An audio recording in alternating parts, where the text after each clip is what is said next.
So our day started off with using the metro to get around. And new city means new directions and new things.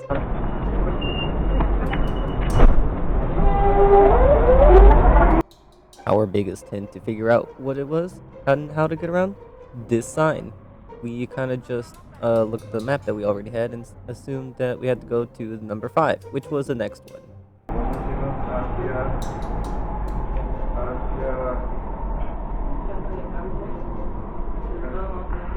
And after trying to look all sexy and cool for the camera, we finally figured out where to go and we were on our way.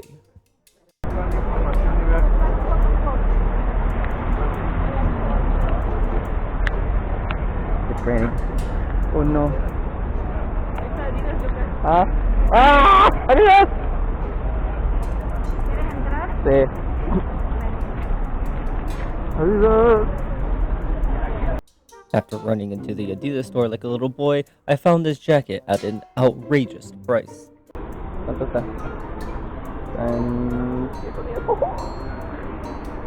And as I usually do in any sports store, I always look for the soccer section or football to find the greatest deals or anything interesting that I try to find.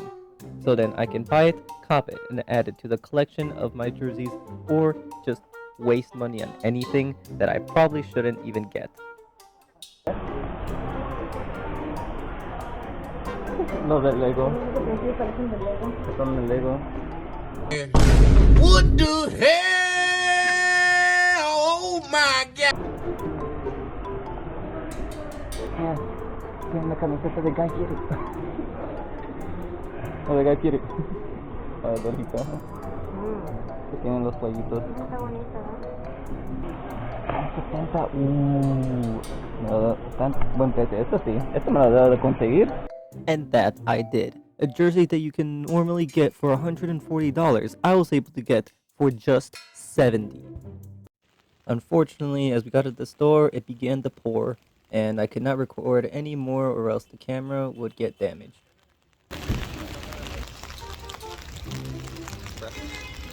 Our next stop on the trip was the Royal Palace of Madrid, where royal families get to stay, but nowadays they only hold state ceremonies.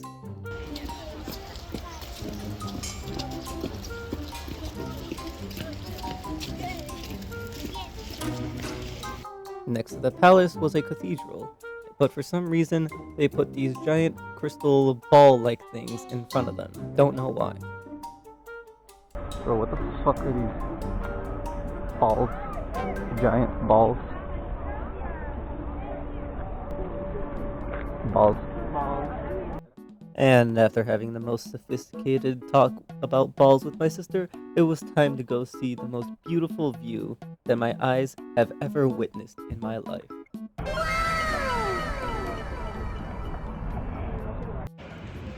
Look at this view!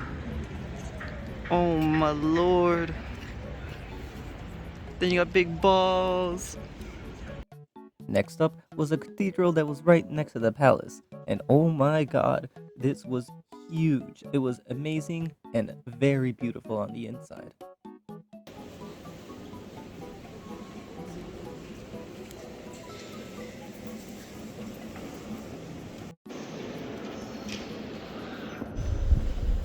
When God gives you Wi-Fi.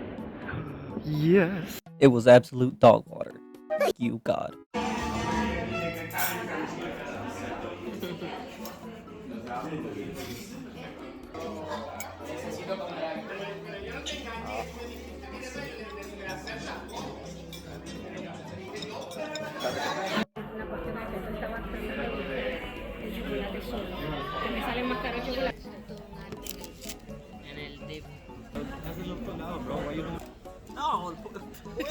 Lado. Ah, okay.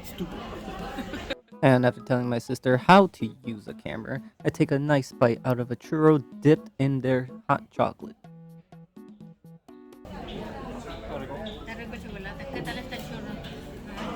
The first churro with hot chocolate was pretty good, but oh boy, after having multiple of them in Spain, they all taste the same, there is no difference between them, and it's just bland. It is boring, it is overrated, and you should only eat hot chocolate and churros once in Spain. Not 6 times, not once every single day, just 2 or 3 times. It is legit all the same.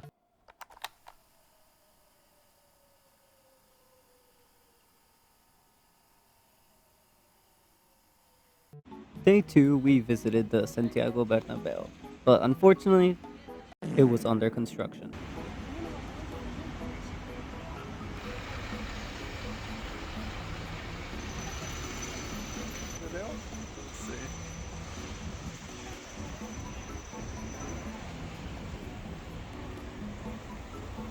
Luckily for us, however, we were able to buy tickets to take a tour inside the stadium, but it also happened to be under construction on the inside too. Luckily, we were still able to tour the museum, but for copyright reasons, I have to mute the audio. In this museum, you can see all the trophies that not just the men's soccer team has won, but also the women's, and also the men's and women's basketball team. You can also find the statistics of past and present players that played or are still playing on Real Madrid.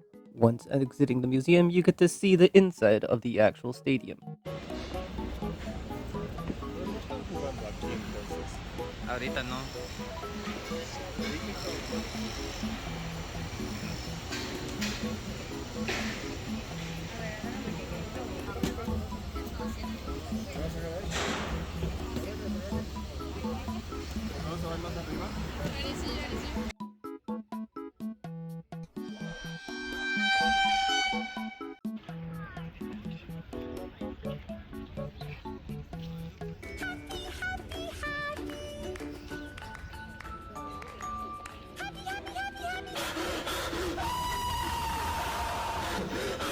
Later that night, we went to the official Masterchef restaurant that was in Madrid. 2 of the chefs that were actually on the show, one of them was in the kitchen, and one of them was actually serving one of us. First off, the airplane food. Now, surprisingly, airplane food was not that bad. I mean, it was at least, filling. It surprisingly tastes good. The weird part is that they gave me water in this little tiny plastic cup, which didn't make any sense. But overall, the pasta that's there at the top, it's actually surprisingly good. And that potato salad, best potato salad I've ever eaten, like, of all time. I'm surprised a plane gave it to me. For airplane food, I'd probably give it 6.8 out of 10. Next up was the sandwich that I got at the airport, and yeah, not good. Honestly, 4 out of 10. Just get it if you're really hungry. Next up is the sangria, and if I end up becoming an alcoholic, well, this is the reason why. 10 out of 10. Would get again. Next was the first paella that I had, and one of the first things that surprised me is that they brought it to me in like this rectangular tin, I guess. I kind of was expecting it in a bowl. Nonetheless, it was still pretty good. The rice was good. The chicken was okay. I wish I had more flavor to it. And I kind of wish there was more of it. I didn't feel like there was enough. But I'd probably give it a 5 or 6 out of 10 for my first paella in Spain. McDonald's. Yes, I did go to McDonald's in Spain. I heard it was different. I heard they had a lot of things. Do not judge me.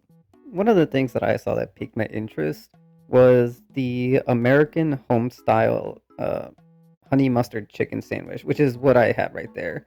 And one thing that they do not have in the US was the potato wedges, which honestly I prefer over the regular McDonald's fries.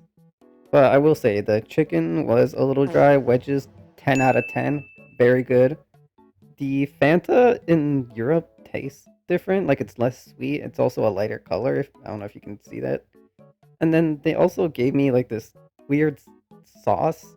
It didn't say what it was, but it's like a confusing tartar sauce. I don't know. It looked yellow on the screen, but came out white. honestly, overall, 6 out of 10. It's pretty different. They have a lot of good things at McDonald's.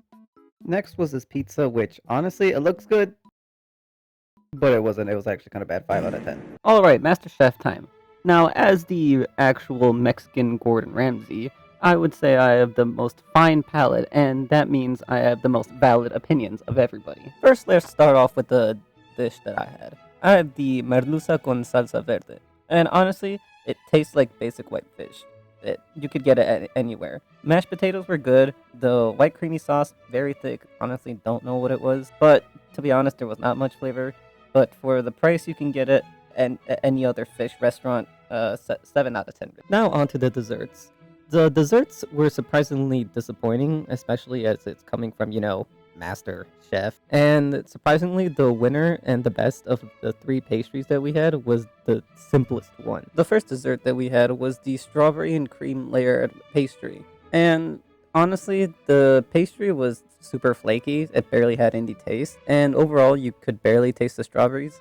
The vanilla cream that it had was surprisingly good, but honestly, not really worth it. I think the lack of taste that the pastry had took over the overall taste. I'd give it a 4 out of 10. Next is Jordy's dessert, and I'll have you know, this dessert was one of the winners on the show, and it's literally just whipped cream. And it's not bad whipped cream, like it at least tastes good, but it's just like 6 lumps of whipped cream with shaved coconut on it. It's really not worth it for the fucking price. I don't know what it was, but it's expensive for just 6 squirts of whipped cream. It is a 2 out of 10. Do not get this. Next was the winner of all 3 of the desserts, and it's the cheesecake with wine gelato. The wine gelato was actually surprisingly very good. You can actually taste the wine in it, and I just wish there was a lot more of it. I don't feel like there was enough, especially for the size of the cheesecake. The cheesecake itself was sweet, creamy, and better than any cheesecake that I've ever had. It was a perfect 10 out of 10 for me, and I would get this every single time.